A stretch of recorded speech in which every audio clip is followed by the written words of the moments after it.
Welcome to the latest edition of New Haven Independent Vlog News Summary direct from our assignment desk, otherwise known as my compost heap. Let's see what stories we're working on at this hour. Well, wait a second. I'm sorry. I got a phone call.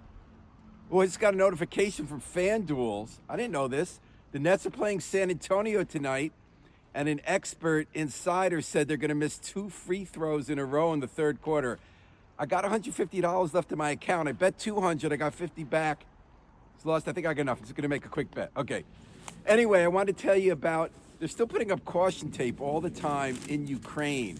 Remember we cared so much about Ukraine 4 years ago when Russia invaded and all these people had mass attacks and deaths? Well, 4 years later, Senator Blumenthal came to St. Michael's Church on George Street, where the Ukrainian American community is still trying to get us to remember this war and invasion we cared so much about 4 years ago. And I'm so glad they did that, because it's so hard to keep in our minds what to worry about day to day or care about in the world when so much new happens, even though hundreds of thousands of people have now died. And at night, people still go to bed worried that home is gonna be bombed while they're sleeping. So we'll keep it up. Well, I wanna donate this box to someone, but first I just got a push notification from DraftKings, said I haven't placed any bets in 35 minutes, and I'm a loyal customer apparently. And I didn't realize Navarrete is boxing Newz in Glendale. I never even heard of them before. Apparently it's a big fight. So 4 is my lucky day number today. I'm just gonna bet, I still have $120 I can bet that he'll knock him out in round 4. Okay, anyway, I wanted to donate our assignment desk box to AFSCME, local 3144 in New Haven. They were just taken over by the National Union because they can't run an election. They had one that was no good. They had the wrong people down. Then they were supposed to hold another one. They didn't. So here's a box to AFSCME. You can give it to the national, they can bring it to the local, and have people come. And the way they could do the elections, they'll fill out ballots and they can put them in the box, and then someone will count them. And then workers in city government will have someone representing them when their contract expires and then negotiate a new contract. Well, we've been shoveling, but I also just got another notification.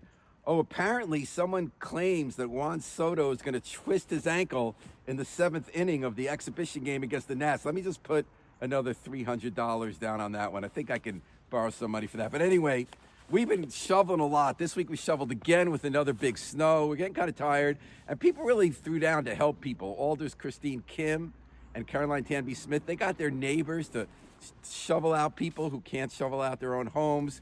And in New York City, they have a great idea I think we should just copy. The mayor there said that anyone could come shovel and help out because there was never enough hands to shovel for $30 an hour. And they got hundreds of people out getting those streets cleared so people can get to them. So in New Haven, we've done some of that kind of stuff in the past. We have people from Emerge, people ex-offenders to do the work.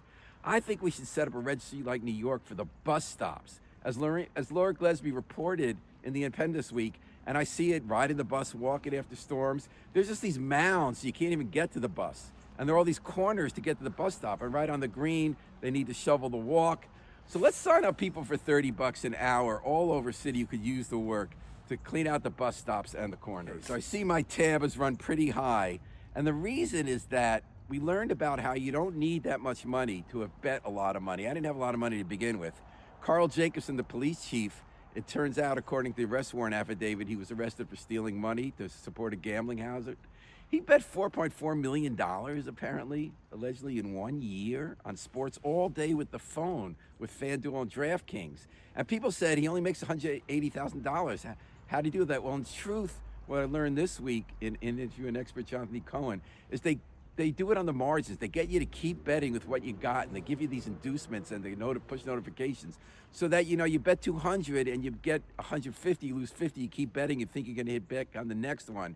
And it's an addiction that has now been fed on by these companies that got the green light when Connecticut, like other states, legalized online sports gambling. But it's only producing less than 1% of our state budget, that revenue we're getting from it. And it's causing all sorts of problems that it's just gonna get worse. So let's do something about it. Until next time, this is New Haven Independent Vlog News Summary. Remember, let's always pick up our trash and recycle it while we still can.